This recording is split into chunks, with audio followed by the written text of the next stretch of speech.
لماذا يقسم 85% من محبي الصحة بهذه الأطعمة؟ هيا نكتشف السبب. أولاً، الأفوكادو مع الدهون الصحية التي تحافظ على صحة قلبك. بعد ذلك، التوت الأزرق، أبطال مضادات الأكسدة الصغار الأقوياء. لا تنسى الكينوا، الحبوب الغنية بالبروتين. ماذا عن السلمون؟ إنه مليء بأوميغا 3 لقوة الدماغ. السبانخ نبات أخضر غني بالطاقة. اللوز وجبة خفيفة مثالية مع الألياف والمغنيسيوم.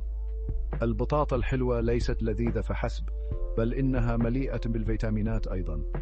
جرب بعض الزبادي اليوناني لتعزيز البروبيوتيك. بذور الشيا صغيرة ولكنها مليئة بالعناصر الغذائية. أخيرا وليس آخرا، الشوكولاتة الداكنة.